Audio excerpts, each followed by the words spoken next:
10월달 상승분 보면은 외국인들이 많이 담고 있고 지금 제일 9월달부터 많이 모았던 게 삼성전자랑 SK 하이닉스잖아요. 주가 올라가는 거 보면은 저라도 일부는 조금 덜고서 나중에 다시 들어갈 생각하지 않을까. 오늘 같은 경우도 사이드카 정도까지 들어갈 정도로 그렇게 그랬나. 솔직히 저희가 뭐 4,100선, 200선 여기까지 올 줄도 몰랐고 이제 뭐 4,500, 5,000 보인다라고 하는데 그 자리에서 또 조정 나오는 거 보면은 이 시장의 특성이라고 봐야 될 것 같고 계속 허를 찌르는 거죠. 사실 개인적으로는 이런 차트를 제일 좋아하지 않습니다. 왜냐하면 20일 이평을 찍고 올라왔거든요. 이렇게 100%는 아니지만 제 개인적 경험으로 봤을 때 이렇게 되면 21선 하락 트라이 하락 분명히 또 갑니다. 오히려 제가 볼 때 한국 시장이 좀 조정을 더 많이 받으면 들어오겠다는 사람들이 있을 수 있기 때문에 지나가는 조정이기를 바라는 마음도 좀 있고 지금부터는 코스닥 좀 봐야 될 것 같습니다. 대형주의 출렁임을 약간 좀 못 따라가겠다 싶으면 이제 코스닥 쪽에서 뭔가 플레이가 더 나올 수가 있기 때문에 뭐 전통적으로 이때가 강한 때지 않습니까? 바닥은 개인이 잡아요. 개인이 왕창 살 때가 바닥이에요. 근데 중요한 건 올라올 때 개인들은 조금 먹고 다 팔죠. 올려서는 못 사도 떨어질 때는 잘 받칩니다. 잘 받치는데 올라갈 때 얼마나 이제 진득하게 이제 이 반등을 취할 수 있느냐 그 싸움이 되는 거기 때문에 이제 막 투자를 시작한 개인 투자자분들을 위한 조언을 듣고 싶은데 포모죠. 4,000대. 넘어서, 예. 네. 뒤늦게 시장에 참여하신 분들 있으면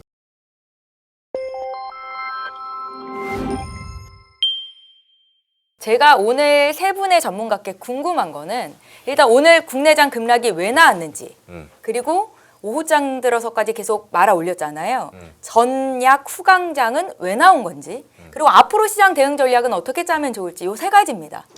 여기에 대한 저도 들어가나요? 네. 그럼요. 여기에 대한 답변을 오늘 해주시면 될 것 같은데 먼저 센터장님부터 좀 여쭤볼까요? 제가 드리고 싶은 말씀은 네. 제가 이제 방송에 자주 나오지는 않는데 제가 가끔 나오면서 이렇게 꾸준하게 저는 현금 비중 30% 50% 얘기를 해왔는데 그 현금을 쓸 때가 왔다라고 생각을 하고 있고요. 그게 오늘이었나요? 제가 볼 때는 어제는 아니었고요. 오늘부터는 현금을 쓸 때가 왔다고 생각해서 오늘 장중 조정 전에 1차 매수는 들어갔어야 된다고 생각하고 있고 그다음에 2차, 3차까지 나눠서 보고 생각을 하는데 일단은 일단 11선, 21선, 50선에서 이제 30%씩 매수를 한다고 이렇게 생각을 하는데 그건 이제 제가 나중에 뒤에 좀 자세히 말씀드리고 어쨌건 오늘 1차 매수는 전원했어야 된다고 개인적으로 생각합니다. 예. 근데 오늘 매수 안 하신 분들, 신중하신 분들은 제가 볼 때는 일단 11월 13일에 옵션 만기가 또 있는데 그때까지 여기들이 구축한 포지션을 보면 대충 이제 상방을 막아놓고 약간 박스권 오늘 약간 그 풋옵션이랑 그 콜옵션 이제 양매도 한 걸로 봐서는 지나치게 하방 베팅했다기보다는 약간 가두리식으로 박스를 쳐놓은 것 같은데 상방은 좀 억제하고 약간 박스권 안에서 좀 그렇게 하는 것 같아서 일단 좀 신중하신 분들은 10월 10일 옵션 만기를 보고 판단을 해도 되지 않을까. 물론 다음 주 초에 또 옵션이 포지션이 어떻게 변경될지 모르겠지만 그 정도 시장으로 보기 때문에 저는 하여튼 큰 그림에서는 가는 시장에서의 조정이다라고 시장이 부러진 거는 아니지 않을까라는 기대가 섞인 또 저는 전망을 좀 해보고 있습니다. 네. 네, 센터장님께서는 오늘 1차 매수의 기회였다라는 말씀을 주셨습니다. 네. 김민수 대표님 오늘 시장 어떻게 보셨습니까? 아까 앵커님도 그렇고 어제도 그렇고 되게 그런 것 같아요. 저희한테 답을 달라고 막 얘기를 하시는 것 같은데 답이 필요하니까요. 네. 지금 이게 시장에 답이 있는 게 아니라 시장이 벌어지는데 내가 얼만큼 그만큼 잘 대응할 수 있느냐의 문제지. 이게 답을 드린다고 해서 그대로 하실 겁니까? 그것도 못 하고 그런 확신 갖고 얘기하는 것 자체가 지금은 오히려 사기꾼. 죄송합니다. 네. 그렇게 볼 수 있는 단계가 아니에요 지금은요. 그만큼 솔직히 저희가 4,100선, 200선 여기까지 올 줄도 몰랐고. 맞죠. 그러다 보니까 이제 4,500, 5,000 보인다라고 하는데 그 자리에서 또 조정 나오는 거 보면은 이 시장의 특성이라고 봐야 될 것 같고. 그러니까 약간 계속 허를 찌르는 거죠. 그런 상황 쪽에서 오늘 같은 경우도 저희가 사이드카 정도까지 들어갈 정도로 그렇게 그랬나. 그러니까 그렇게 그러면 조정 좀 받았었나. 그럼 민수 대표님은 오늘 시장이 왜 이렇게 오전 중에 급락을 했었을까? 여기에 대한 답은 그냥 몰린 거죠. 예, 그냥 몰린 거죠. 그러니까 쉽게 말씀드리면 약간 불안하고 미국 시장도 좀 이상한 것 같은데 그럼 이따 물량이 확 되니까 매수가 안 붙습니다. 그럼 기다린 거죠. 그러다가 갑자기 좀 3,900 밑으로 쭉 내려가다 보니까 거기가 한 21선쯤 있을 겁니다. 네, 거기서 이제 여기서는 이제 누가 툭 매수가 들어오기 시작하다 보니까 거기서 이제 변화가 들어갔다고 봐야 될 것 같고 그런 쪽에서 이제 큰 그림은 이제 그렇게 봐야 될 것 같아요. 그러니까 일단 교과서적으로 움직였지 않습니까 오늘? 교과서적으로 그 자리에서 잡고 돌리기 시작했다라고 하게 되면 시장의 힘은 있다라고 봐야 될 것 같고 여기서 지금 외국인들 가지고 외국인들 왜 팔아요? 외국인들 선물 매도 포지션이 누적으로 이거 별로 안 중요합니다.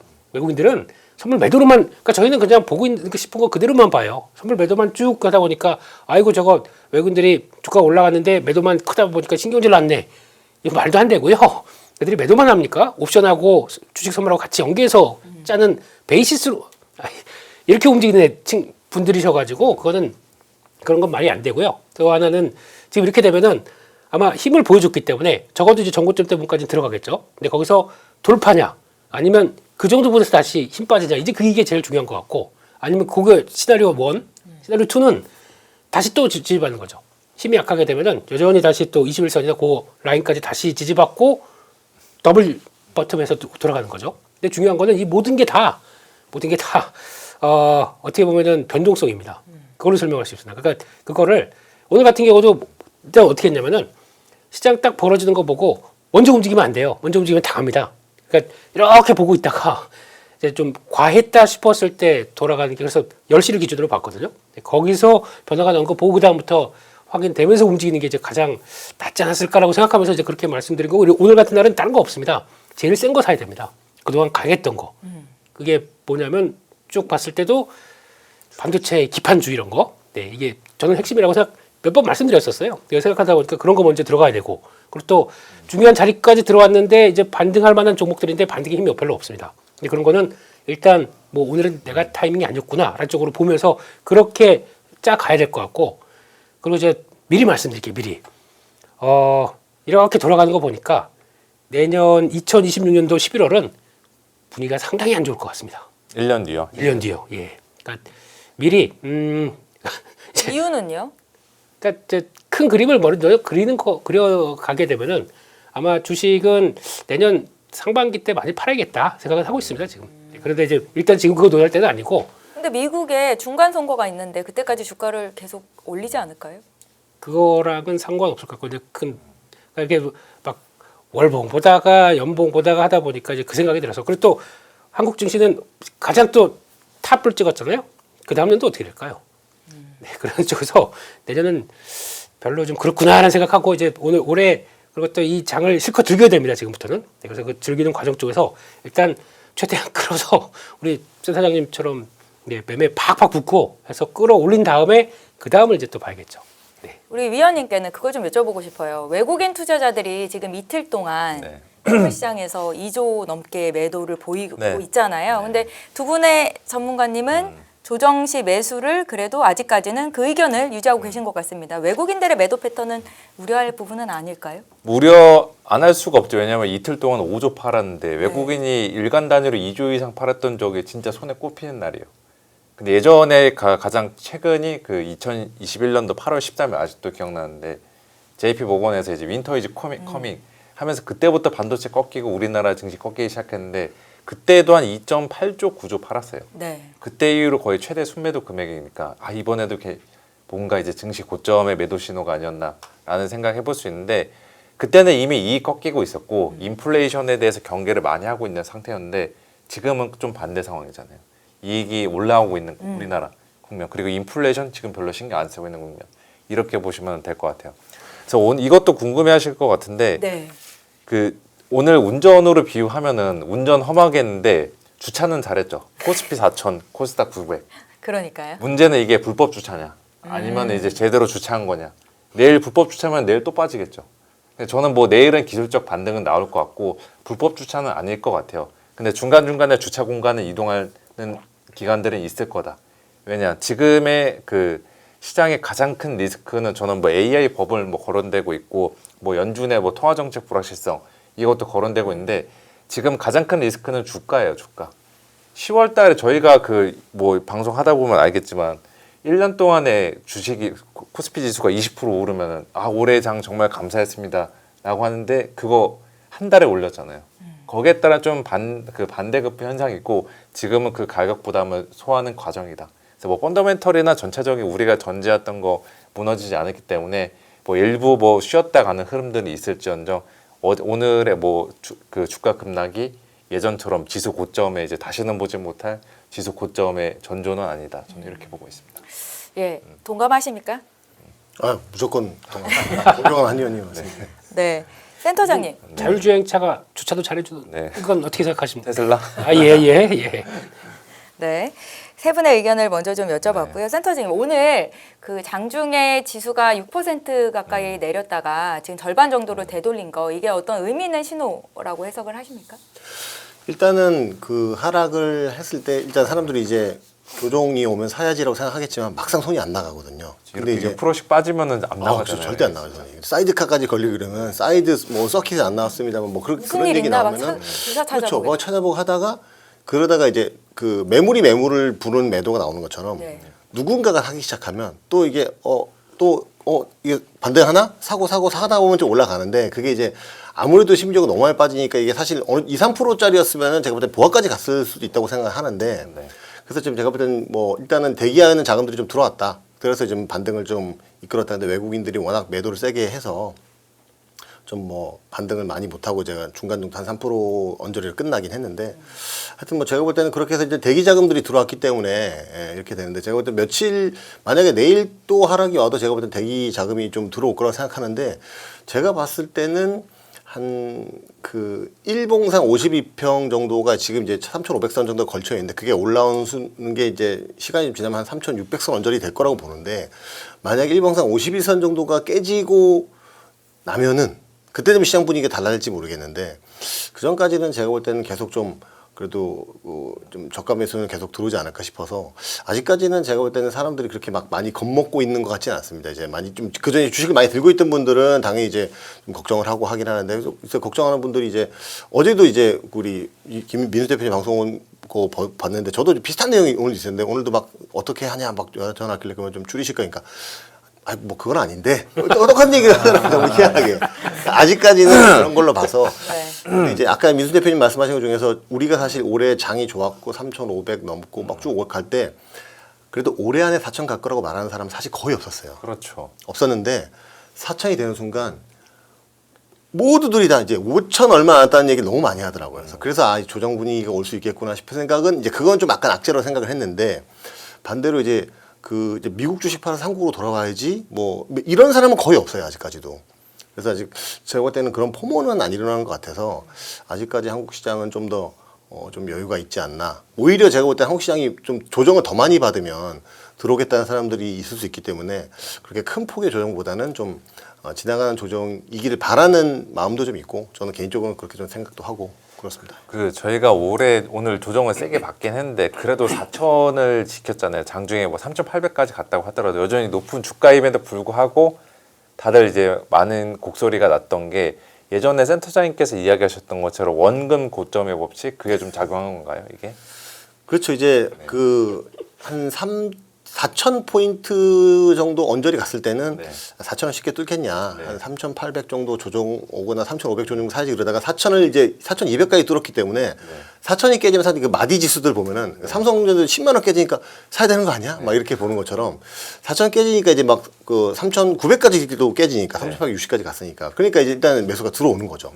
그래서 그것 때문에 제가 볼 때 4,000까지 지켰는데 지금 뭐 일단은 아까 말씀드린 지금까지 외국인들 선물이나 이런 거를 봤을 때는 11월 13일까지 4,000포인트 위에서 계속 좀 종가상으로 4,000포인트 이상에서 쭉쭉 치고 올라가기는 좀 힘든 상황인 건 맞는 것 같아요. 지금 현재는. 그래서 좀 조정은 오는 것 같은데 일단은 그 4,000포인트를 이제 이렇게 넘어서 끝나느냐 안 끝나느냐는 이제 올 연말까지 좀 숙제인 것 같고 근데 이 언저리에서 제가 볼 때는 계속 좀 공방전이 있으면서 이제 오늘은 다 빠졌지만 몇몇 정도 오른 것도 있습니다만 이제 시간이 지나면은 지수는 멈춰 있어도 개별 종목들이 또 움직이는 흐름이 좀 나올 거라고 좀 생각을 하기 때문에 네네. 또 충분히 거기서는 또 스터디가 많이 되고 준비가 많이 돼 있고 우리 존경하는 김민수 대표님 같은 분들은 네? 충분히 또 수익이 날 수 있는 상황도 충분히 연말까지 올 수 있다.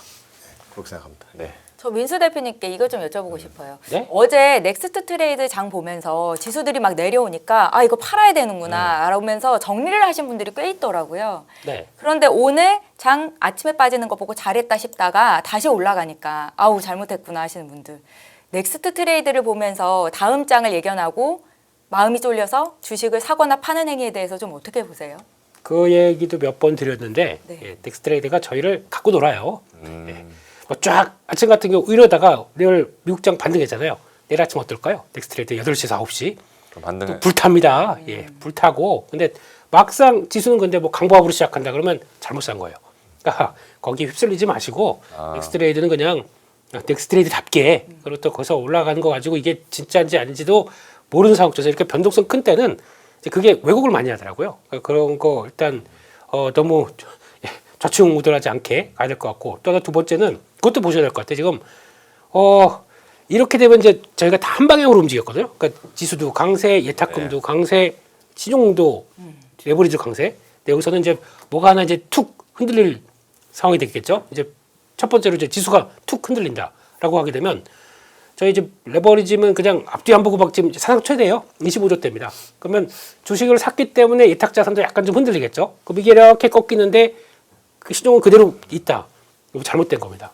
이런 거는 좀 생각하셔가지고 레버리지 관리도 좀 하셔야 될 것 같고 이런 때에서 그러니까 좀 당부의 말씀입니다. 당부의 말씀. 매매할 때 지금 변동성 큰 장에서 와 이제 바닥 잡았네 그래서 와라를 사가지고 그냥 쭉 올라가니까 기분 좋다 이러시면 안 됩니다. 나눠서 들어가는 말씀이시죠? 그렇지 현금 없으면 안 됩니다. 이런 장에선. 그러니까 만약에 와르르 들어가서 아우 현금 다 썼다. 그러면 올라올 때 줄이셔야 돼요. 지금요. 그러니까 지금 일단 저항이 한 뭐 4,040, 한 4,100 이런 식에서 좀 저항이 좀 아직 있습니다. 그 갭 나온 부분이 그렇게 되면 거기까지 또 쭉 하고 들어가게 되면 역시 이거지. 그래서 뭐 자 4,500, 600 또 가자라고 보시면 안 되고요. 이럴 때 내 갖고 있는 현금이 또 이제 변동성이 갔다가도 또 출렁출렁이 몇 번 나오게 되면 정신 없습니다. 이런 장들 이제 계속 겪을 거예요. 왜냐면 어쩔 수가 없습니다. 시장이 많이 올랐기 때문에 저희가 겪어내야 될 변동성이라고 생각하게 되면 그걸 대비할 현금이 좀 있어야 되겠죠. 그렇기 때문에 현금 하나도 없이 지금 막 풀로 들어갔다가 뭐 신용까지 풀로 들어갔다가 또 이렇게 확 빠졌다가 왔다 갔다 이렇게 하지 마시고요.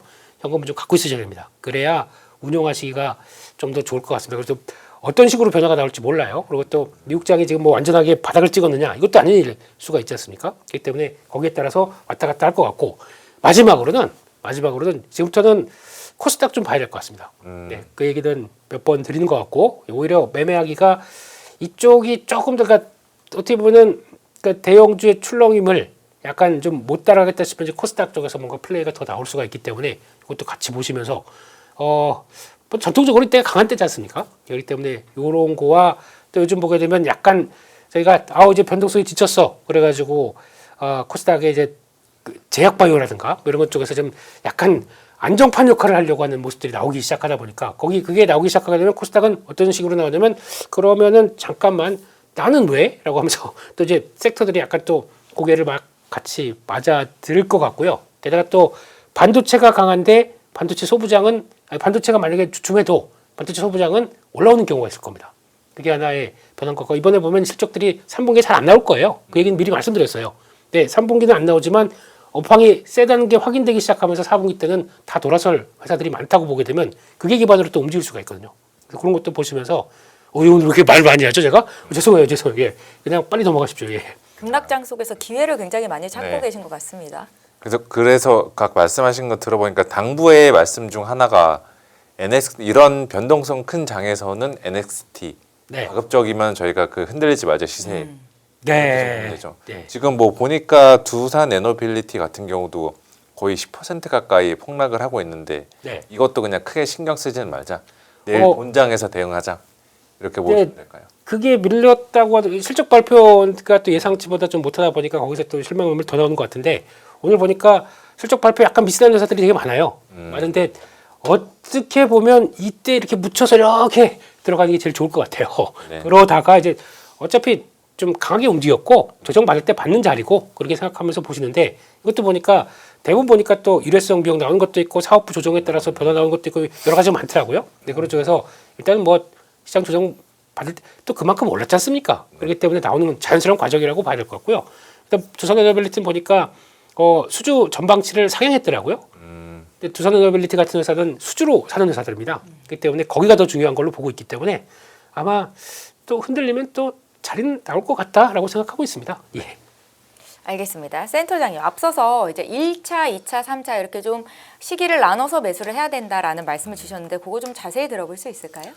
네, 일단 그 말씀을 드리기 앞서서 일단은 시장을 전체적으로 좀 봤을 때 우리 여기 좀 다 아시지만 다시 한번 이제 기본적인 걸 점검을 해보면은 시장이 좀 여기까지 올라온 이유가 무엇이냐? 다들 뭐 이제 뉴스에도 많이 나오고 방송도 많이 나왔는데 첫 번째가 이제 유동성 환경이 있었고요.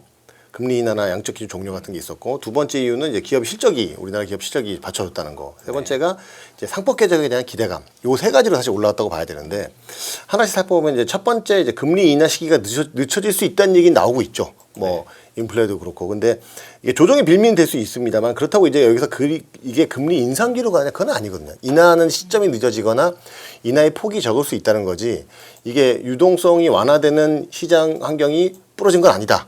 라고 봤을 때는 이거는 이제 궁극적으로 시장을 부러뜨릴 이유는 아닌 것 같고, 두 번째 이제 기업 실적이 꺾였나라고 봤을 때는 뭐 삼성전자 하이닉스는 이제 뭐 맞출지 모르겠지만 27년에 하이닉스 120조 영업이익 얘기도 나오고, 그렇죠. 그 조선방산도 계속 이제 수주가 나오고, 그리고 이제 증권사들도 이제 뭐 증권주들도 거래 대금이 늘면서 수익도 좀 좋아질 거고, 원전이나 전력기기나 송배전들도 계속 실적 모멘텀이 있기 때문에 저보다 이 실적이 지금 꺾였다는 흐름도 좀 안 보이는 것 같고, 네. 이것도 이제 시장을 완전히 부러뜨린 요인은 아닌 것 같습니다. 그리고 세 번째 상법 개정이 이제 제일 기대되어 있는 게 이제 배당 소득 분리과세를 25% 해줄 거냐 이런 부분인데, 글쎄요, 대통령이 그 지수 5천 시대 얘기하고 뭐 이제 부동산에 쏠린 자금을 금융시장을 끌어오겠다 이렇게 말씀하신 상황에서 시장도 조정받고 지금 고점까지 와 있는 상황에서 배당 소득 분리과세를 여당 의원들 25% 발의한 사람들이 있는데, 이걸 원하대로 35% 간다?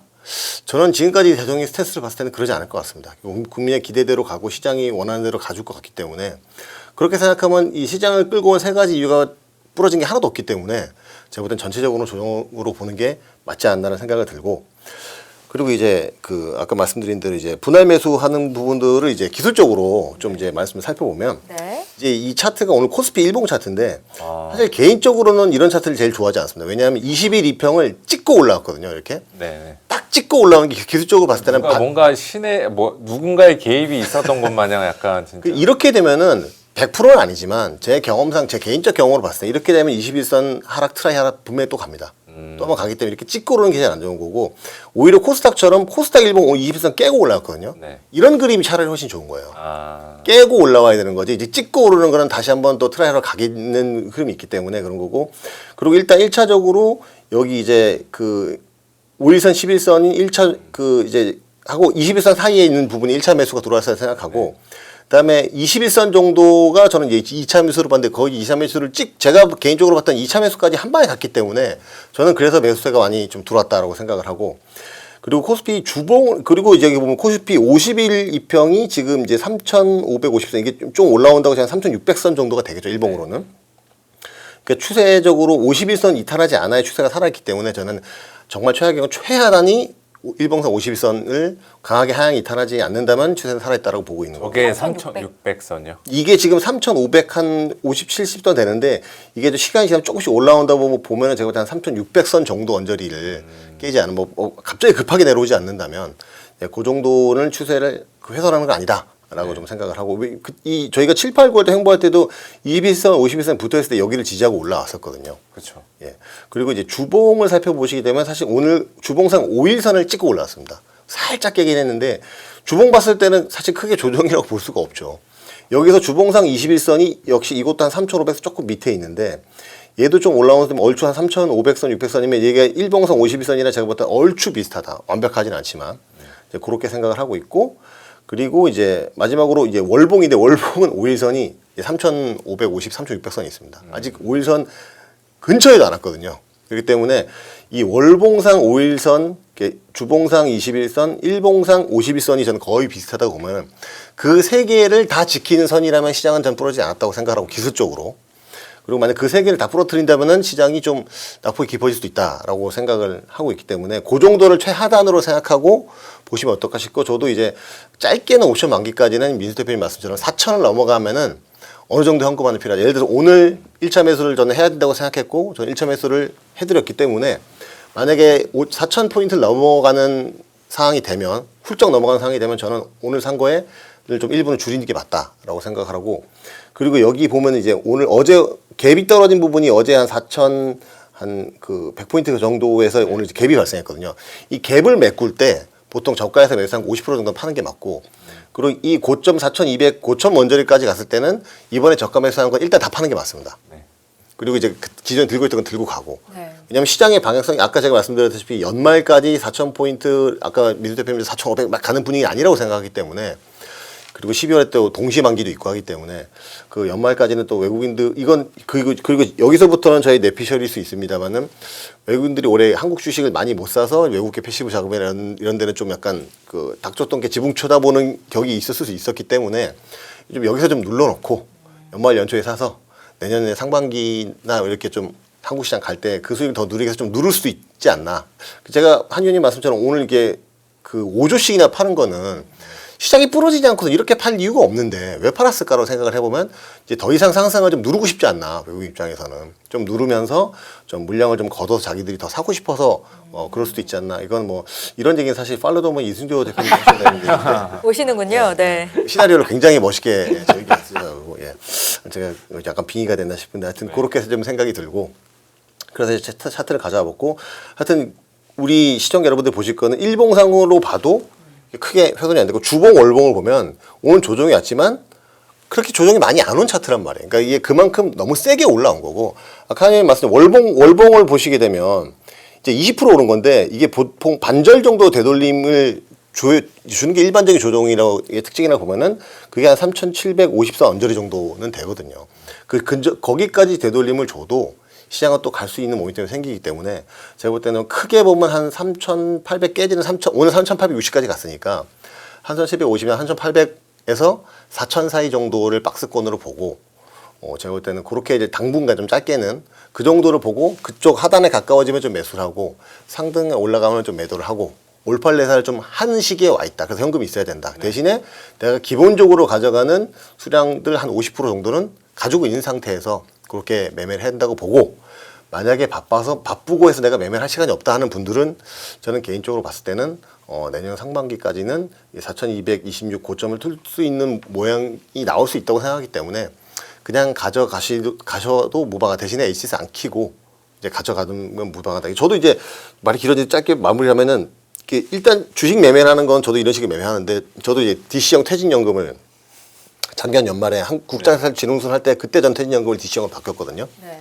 그때부터 퇴직연금을 했는데 그 퇴직연금의 ETF를 사놓고 나면 전 퇴직연금 계좌는 열어보지 않거든요. 네. 열어보지 않으니까 조선방사는 사는데 조정받다가 결국에는 또 고점을 치고 계속 올라가더라고요. 그래서 내가 왜 일반 주식 매매는 퇴직연금처럼 매매를 하지 못했을까라는 생각도 저는 좀 들긴 하거든요. 그래서 물론 제가 지금 말씀드린 게 대전제는 저는 시장이 아직 강하게 가는 그 전제에 있다는 거를 이제 전제로 깔고 있기 때문에 뭐 제 말이 틀릴 수도 있지만 저는 개인적으로 그렇게 생각해서 거기에 동의하시는 분들이라면 제가 볼 때는 뭐 적극적 대응하신 분들은 50%는 갖고 나머지는 현금으로 이제 트레이딩 하시고 적극 대응이 불가능하신 분들은 뭐 그냥 가지고 가셔도 저는 뭐 결국에는 지금보다 높은 단계에서 팔 수 있는 기회는 주지 않을까라고 생각을 하고 있습니다. 네, 변동성이 너무 심한 장세여서 우리 센터장님께서는 어떤 노하우를 가지고 매매를 하시는지 오늘 자세히 좀 여쭤보는 시간이었습니다. 여러분들도 참고가 되셨을 것 같고요. 저희 김민수 대표님께서 준비해 오신 그 유동성 기반의 상승장에서는 어떤 패턴을 보이는지 지금의 상승장이 절대 꺾이지 않았다는 믿음을 좀 주실 것 같아서 좀 여쭤보도록 하겠습니다. 이게 무슨 종교입니까? 믿음의 영역까지 나오시고 그건 아니고요. 네. 네, 그거보다 이렇게 그 유동성 클 장세 때 이렇게 갔었다라는 거 보시면 장세장에서도 조정이 나왔었다. 그렇죠.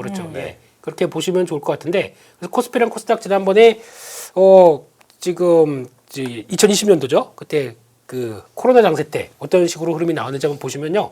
일단 쭉 가다가 당연히 세게 가게 되면 조정 나옵니다. 고점에서 저점 대비해서 8% 이런 것도 한 번씩 나오고 중간에서 그 2020년 말에 박스권 가다가 뭐 약간 그 등락을 이렇게 보이는 거죠. 한 3번 정도 나올 때 그 폭들이 한 8%이 정도 지수가 8%입니다. 그래서 이제 쭉 세게 달리면 항상 고점에서 10% 나옵니다. 이게 좀 일반적인 흐름인데, 근데 제 기억으로는 외국인들이 언제부터 팔기 시작했냐면 이때부터 팔기 시작했습니다. 이거 가고 요거 나올 때부터 외국인들이 와라를 팔더라고요. 근데 팔기 시작하고 쭉 가는데 별 관심이 없어요. 근데 주가는 계속 올라갔죠. 그래서 그때는 그때 동학개미 운동의 성공 그렇죠. 프로에서 어디서 이거는 동학개미 운동의 성공입니다라고 외쳤던 때가 제 기억으로는 요때입니다. 그래서 이제 외국인들 필요 없다 뭐 이런 식으로 하다가 고점 만들고 이렇게 가고 빠질 때는 또 조용하더라고요. 네, 그러면 안 되고요. 근데 중요한 거는 이렇게 변동폭 클 때 또 하나 그거는 위원님은 왜 외국인들이 이렇게 매도한다고 생각하십니까? 외국인들 왜 팔까요? 현물을? 주식을. 10월달 상승분 보면은 외국인들이 많이 담고 있고 지금 제일 9월달부터 많이 모았던 게 삼성전자랑 SK 하이닉스잖아요. 예. 주가 올라가는 거 보면은 저라도 일부는 조금 덜고서 나중에 다시 들어갈 생각하지 않을까. 그렇죠. 예, 그 생각이 저는 더 그 판단이 더 컸다라고 보고 있어요. 외국인들 사이에서. 많이 올랐으니까 일단은 조금 챙긴다라는 네. 관점에서. 그 시장에 그 오늘의 충격을 줬었는데 외국인 같은 경우 SK하이닉스 지난주부터 계속 많이 팔기 시작했거든요. 2주 전부터. 네. 가격 충격 없이 팔았잖아요. 예. 개인들이나 기관이 받아놓고서.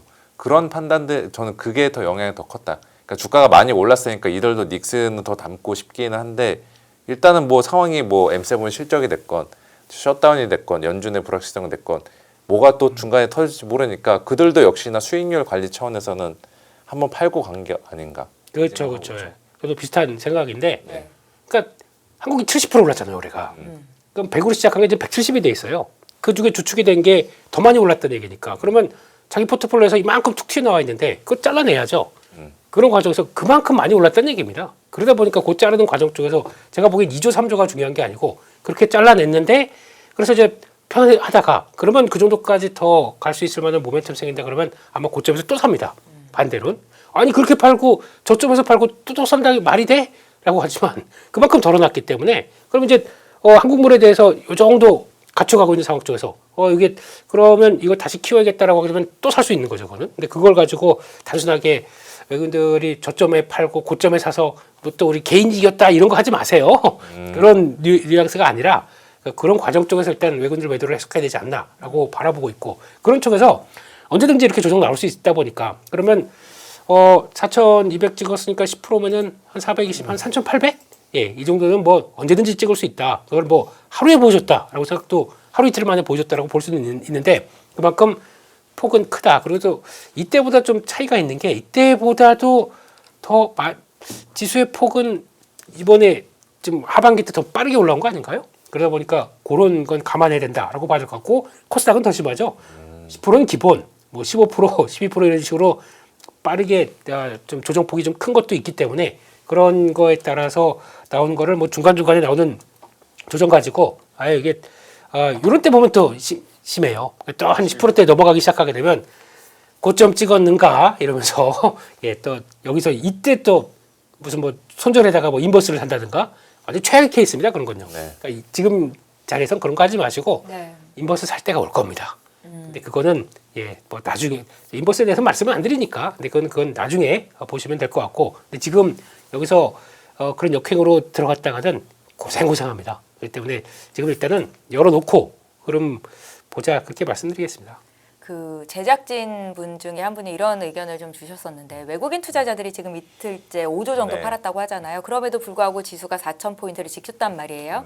개인들이 갖고 있는 자금이 예탁금이 85조 정도 있다고 네. 하던데 외국인들이 사지 않아도 개인들의 힘으로 지수를 더 위쪽으로 끌어달릴 수 있는 힘도 있을까요, 대표님?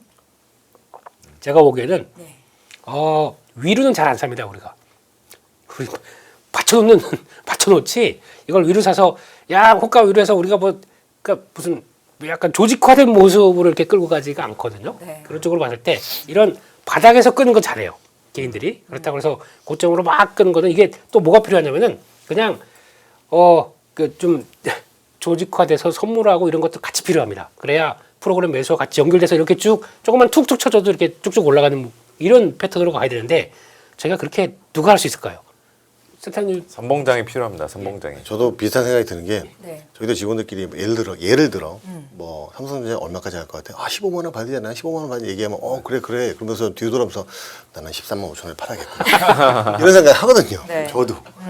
그러니까 말씀하신 게 딱 정답이에요. 이게 누군가 끌어줘야 되는데 이게 예를 들어서 3,500에서 3,600, 3,700이면 4,000까지는 이제 암묵적으로 다 같이 달려가는데 4,000이 넘어온 상황에서는 눈치 게임. 다들 그렇죠. 이제 죄수의 딜레마가 되고 눈치 게임이 되고 이제 동상이몽이 되는 거기 때문에 개인의 힘만으로는 불가능하고 린 대표님이 정확하게 말씀하셨는데 이제 시장을 보면 항상 바닥은 개인이 잡아요. 개인이 왕창 살 때가 바닥이에요. 근데 중요한 건 올라올 때 개인들은 조금 먹고 다 팔죠. 그래서 올라오면서 외국인 기관들이 쫙 사서 올라오고 이제 그런 형태가 항상 펼쳐지기 때문에 아까 말씀하신 것처럼 올려서는 못 사도 떨어질 때는 잘 받칩니다. 잘 받치는데 올라갈 때 얼마나 이제 어제 방송 보니까 엉덩이가 수익을 좌우한다고 얼마나 진득하게 이제 이 반등을 취할 수 있느냐 그 싸움이 되는 거기 때문에 사실 개인들의 힘만으로 시장을 끌어올리기는 좀 역부족이라고 봐야죠. 예. 이제 막 투자를 시작한 개인 투자자분들을 위한 조언을 듣고 싶은데 포모죠. 삼성전자, SK 하이닉스 없으신 분들이 월요일장쯤에 들어가신 분들도 분명히 계실 거란 말이에요. 4천에 진입하신 분들, 4천 4천대. 넘어서. 예. 네. 그분들은 앞으로 대응을 어떻게 하면 좋겠습니까? 저는 개인적으로 지금 예를 들어 뒤늦게 시장에 참여하신 분들이 있으면 네. 제가 여러 번 말씀드렸지만 ETF를 저는 강력하게 권해드립니다. ETF를 사실 개별 종목보다는 훨씬 더 변동성도 적고 그리고 ETF를 하셔야지 여러 가지 종목들을 한 번에 더 살 수가 있고 이제 모 회사의 반도체, AI 반도체 이런 ETF들이 있고 그다음에 조선 방산 원전부터 해서 증권 지주회사 ETF가 있기 때문에 네. 저는 ETF 매매를 하시는 게 좀 이제 처음 들어오신 분들은 좋다고 생각을 하고 그리고 이제 기억하실지 모르겠지만 지난번 방송 때 한의원님이랑 저랑 같이 현대차가 이제 이게 미국이랑 합상할 때 이게 관세 얘기만 나도 바로 튈 수 있는데 그 얘기하고 그 다음 날부터는 제가 계속 쭉쭉쭉 올랐거든요. 네. 예. 그렇기 때문에 저는 이제 그런 걸로 봤을 때 지금 얘기하는 게 사람들이 얘기하는 현대차가 그 다카이치가 아베노믹스를 개선하면 엔저 때문에 현대차가 안 좋을 거라는 얘기하는 분들이 많이 있는데 그 젠슨 왕이 이제 피지컬 AI를 얘기할 때 딱 맞아떨어지는 게 이제 자율주행이랑 로봇인데 현대차가 다 갖고 있지 않습니까? 자동차랑 보통 다니면서 있기 때문에 저는 지금 시점에서 현대차가 좀 오르긴 했지만 그래도 아직 지수가 4천에 올리지 않는 현대차의 주가거든요. 과거의 고점에 비하면. 그래서 현대차나 네이버 같은 종목도 결국에는 AI, 소프트 AI는 미국이다. 미국에서 봐야 된다고 하지만 우리나라가 결국에는 소프트 AI도 우리가 계속 투자를 할 텐데 결국에는 실패로 귀결될지는 모르나 지금 정부에서도 펀드를 조성하고 계속 투자도 하고 컨소시엄 만들어 놨기 때문에 결국에 제일 선두주자는 네이버가 아닌가 생각이 들기 때문에 어떤 매수 매도의 의견은 아닙니다만 그 네이버나 현대차 같은 종목들도 지금 지수 4천 올 때 수혜를 본 게 전혀 없기 때문에 작년 말 올 초에 삼성전자를 제가 막 얘기했던 거랑 비슷한 컨셉으로 봤을 때는 얘네들한테도 기회가 충분히 올 수 있지 않나요? 단순하게 안 올라서 얘들 순서가 온다 이게 아니라 컨셉 자체가 AI랑 피지컬 AI 딱 맞는 컨셉들이기 때문에 그런 쪽도 좀 눈여겨봐야 돼서 개인 투자자분들이 보실 때는 ETF 그 주도주는 ETF를 보시고 약간 소외된 종목 중에서 정말 갈 수 있는 모멘텀을 갖고 있는 애들 그런 애들을 봐야 되고 또 김윤수 대표님 말씀처럼 그 코스닥이라든가 바이오주들도 분명히 연말 연초에 기회가 오기 때문에 그쪽도 저는 지금 처음 시작하신 분들은 충분히 한번 공부해볼 필요가 있지 않나 이렇게 생각합니다. 예. 그리고 이렇게 저희가 좀 낙관을 하는 게 일단은 시장 상승 추세가 꺾이지 않았다는 전제하에서 다들 저희가 이렇게 이야기를 나누는데 네. 오늘 외국인이 그렇게 팔았어도 그 CLSA에서는 한국 주식 매수해야 된다 이런 식의 이야기를 남겼다고 들었어요. 네. 내용 정리해 놓은 거 있으시면 좀 공유 좀 부탁드리겠습니다. 네, 오늘자로 나온 리포트인데 이렇게 놓고 지들은 왜 파? 예. 그래서 딱 보고 웅장하게 만들어 놓고 계속 팔고 있는 쪽을 봤을 때 좀 그렇긴 하지만 그래도 좀 나오는 얘기들 쭉 정리를 보게 되면요.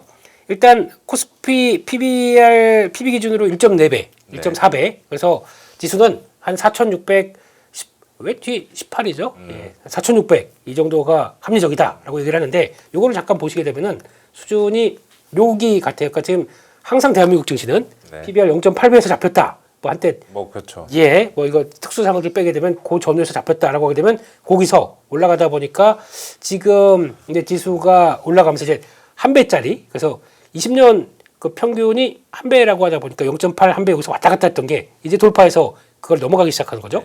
그래서 지금은 1.2배를 막 돌파해서 들어갔는데 근데 여기 좀 CLS에서 제가 보기엔 좀 잘못 그 큰 회사들이 뭘 잘못하긴 이거를 원화 베이스로 하는 게 아니라 만약에 달러 베이스로 했다. 그러면 여기까지 안 왔습니다. 더 쌌겠죠. 더 쌌겠죠. 그러다 보니까 그거는 좀 감안하고 일단 그래도 원화로 했으니까 그러면 지금 과거 수준의 2007년도 8년도 그때의 흐름들까지 간다라고 하게 되면 거기가 지금 1.5배 간다고 하더라도 거기가 한번 저희가 그 이상으로 간 적이 있어요. 네. 그렇기 때문에 그렇게 부담스럽진 않다라고 볼 수 있고 근데 그때 장세의 특징은 다 아시는 것처럼 차화정 중화학 쪽들이 강했기 때문에 그거와 거의 걸맞게 지금은 반도체가 끌면서 나머지가 보강된다라고 하게 되면 이 정도도 갈 수 있겠다라고 보는 그런 관점 쪽에서 1.4배 정도를 가장 현실적으로 보지 않나 그렇게 되면 아까 보신 것처럼 한 4,618 이 정도로 보고 역시 한국 주식 매수 유지한다 이런 쪽으로 나오고 있고요. 그래서 뭐 70% 이상 올라갔던 뭐 동력은 뭐 다 이제 지금까지 보여줬던 거고 거기다가 지금 삼성전자나 하이닉스가 만약에 둘이 합쳐서 지금 컨센서스 119조를 잡는데 그들은 한 147조 잡는다고 하더라고요. 그러면 그 중에서 누가 더 많이 누가 더 이걸 가져가느냐라고 봤을 때는 저는 뭐 하이닉스라고 생각하는데 예, 그렇게 됐을 때는 멀티플 상향도 여지가 있다라고 보고 있고 만약에 여기서 1.5배 간다 5천 여기서 가는 거죠. 그래서 그런 관점적으로 대충 그림은 한번 그려보시면서 지수의 흐름을 보시는 게 맞지 않나라고 그들은 얘기를 하고 있습니다. 근데 일단 단기 조정 가능성은 있지만 예, 계속 뭐 유지가 될 걸로 보고 있고 거기다가 외국인 유입 확대 거짓말을 하고 예, 안 들어오는데요. 예, 그런 쪽에서 예, 개인 복귀 가능성 그리고 또 요즘 보니까 오늘 아침인가요? 그 연준에서 긴급 유동성 공급 그 얘기 보셨죠? 연준에서요? 예. 저는 못 들었습니다. 그 기사 잠깐 본 것 같은데 그래서 네네. 그만큼 달러가 약간 부족한 느낌? 셧다운이 오래되다 보니까 그래서 뭐 지금 거의 유동성을 또 공급해야 되는 이런 상황들이다 보니까 그런 쪽에서 외국인들도 좀 약간 영향을 받지 않았나 이런 생각도 좀 들긴 들어요. 그런 쪽에서 그렇게 보고 요거 잘 보셔야 됩니다. 스몰 미드캡 랠리는 2026년 그림으로 판단. 이게 안 갔어요 아직이요. 그러다 보니까 요거의 핵심은 이제 제가 자꾸 코스닥 쪽에 소부장. 네. 예? 그건 하나의 축이고 그쪽에서 계속 얘기를 드리는 게 이번 오늘 코스닥 쪽을 긍정적으로 보시는 게 제약바이오 쪽을 보시는 거예요? 그것도 한 축이고요.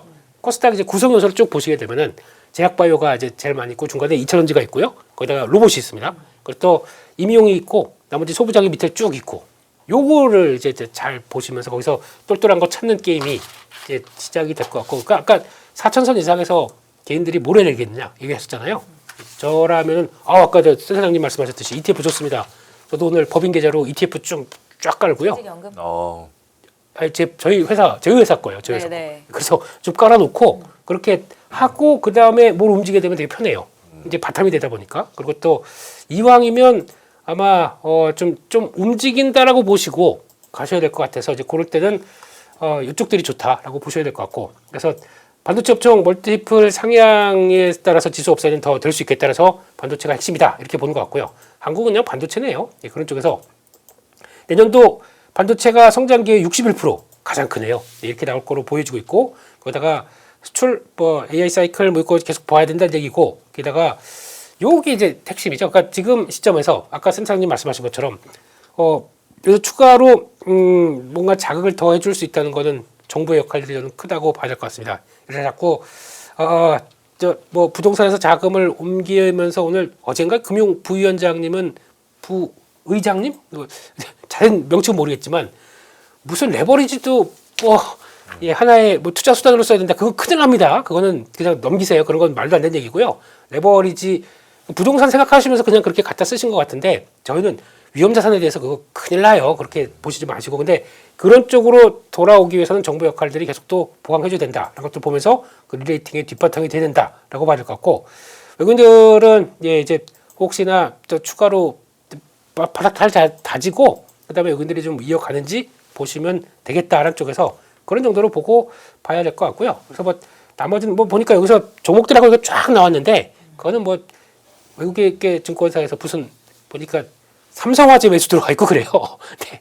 삼성화재 좋죠. 예, 오면 좋죠. 근데 분들이 최근에 보험주 많이 샀어요. 네.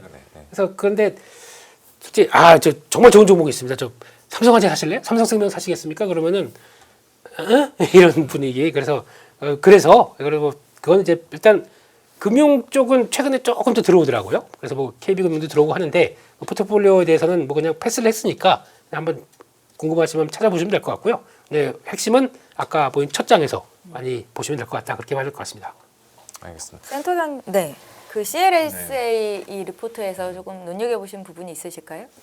뭐 한국 시장 더 간다. 뭐 이 제목만 봐도 뭐 뿌듯한.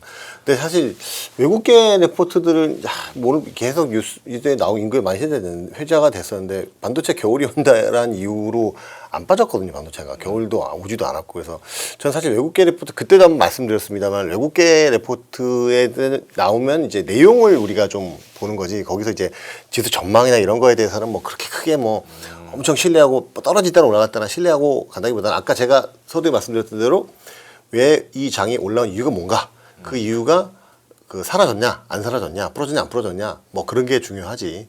뭐 외국계도 레포트가 있으면 이제 저런 내용을 보고 아 제가 이렇게 보고 있구나. 예를 들어 삼성전자 하이닉스 합쳐서 영업이 이 정도 보고 있구나. 그런 내용을 봐야지. 거기 딱 올란 PBR 1.4배 1.5배 지수 딱 외국인들이 얘기했으니까 여기까지 가겠지라는 생각보다는 그 내용에 좀 집중을 하시는 게 하여튼 긍정적으로 좀 보고 있다는 부분은 저도 굉장히 좋게 생각하고 있습니다. 요거가 됐습니다. 요거 전략에서 그게 좋아하는 흐름 보게 되면 대형주 반도체 AI 들어가 있고 조선을 딱 집었네요. 로보틱스 이걸 딱 찍었습니다. 그래서 저기 그 라거드 회전은 그거 말하는 건가요? 그 소외주들 수남매 네. 거 자제하라고? 네, 그러니까 뭐 너무 빨리 왔다 갔다 하지 마라 네네. 이런 내용인 것 같고, 근데 거기서 왜 로보틱스를 찍은지 오늘도 밀리긴 밀렸어요. 그러니까 그동안 강했지만, 근데 로봇주도 보니까 이제 한 축이 되는 것 같아서 이걸 먼저 출발해서 좀 강했지만 근데 타이밍은 계속 또 봐야겠다라는 생각도 들어서 그렇게 보도록 하겠습니다. 네, 저희 이렇게 보더라도 하나 조금 계속 그 걸리고 있는 게 센터 선생님 환율인 것 같거든요. 네. 지금 1,450원대까지 한번 터치했다가 올 정도로 지금 환율이 계속 올라가고 있는데 이 환율에 대해서 조금 어떻게 보고 계세요? 여기서 더 올라갔을 때 우리나라 증시 반등의 발목을 붙잡힐 만한 좀 일들이 발생을 할까요? 제가 볼 때 환율은 사실 어찌 보면 제일 중요한 거긴 한데 일단 시장이 환율이 1,400원대를 뚫고 나서도 계속 올라왔기 때문에 네네. 환율이 이제 제가 볼 때는 뭐 우리나라 경제에 원인 시그널을 준다던가 뭐 지수 상승의 발목을 잡는 요인은 아닌 것 같습니다. 이게 많이들 얘기하고 이미 많이들 이제 뭐 알고 계시겠지만 우리나라 개인 투자자들이 미국에 대한 미국 주식 투자도 엄청 많고 네. 또 이제 외국에서 수출 기업들이 돈 벌어도 원화로 환전도 안 해오고 그리고 또 매년 200억 불씩 미국에도 줘야 되고 뭐 그런 부분들이 있고 하다 보니까 환율은 제가 볼 때는 의외로 1,400원대에서 과거의 1,200원대까지는 정말 쉽지 않을 수도 있다고 생각을 합니다. 그래서 네. 환율이 좀 높은 것들이 이제 오히려 이 정도 환율에서는 우리나라 수출 기업들이 이제 실적도 좀 좋아질 거고, 근데 이게 1,500원을 뚫냐 안 뚫냐는 또 새로운 영역이기 때문에 좀 이게 달라질 수 있지만, 저는 요 정도 1,400원대에서 한 1,300원 중후반에서 여기를 좀 당분간은 조금 유지를 하면서 이게 좀 이게 가지 않을까 싶어서. 근데 뭐 저는 여기서 환율이 갑자기 1,500원 이상 확 튀거나 뭐 그런 게 나타나지 않고, 그래도 달러가 지금 아직 달러가 조금 반등하겠지만 달러 인덱스 자체도 아직 좀 약간 약세 영역에 머물고 있기 때문에 달러 인덱스가 확 튀는 게 더 중요하지, 우리나라 원환율이 뭐 이 정도 1,400원대 초중반에 있는 부분은 당분간은 그래도 제가 볼 때는 크게 우리의 경제의 발목을 잡은 요소는 아니지 않나, 네. 이렇게 생각하고 있습니다. 알겠습니다. 김민수 대표님, 저희 네. 빅테크 기업들의 자금 조달 변화가 더 중요할까요? 조선주에 대한 의견이 더 중요할까요? 어떤 걸 먼저 좀 볼까요, 대표님? 시청자분들께 원하는 쪽으로 가도록 하겠습니다. 그러면 섹터를 볼까요? 우리나라 나락을 보낸 단초가 미국 AI주였으니까 저 빅테크 자금 조달 한번 좀 이야기 부탁드릴게요. 두 장밖에 안 되는데요. 시간이 애매할 텐데요. 예. 의견도 함께 주시고요.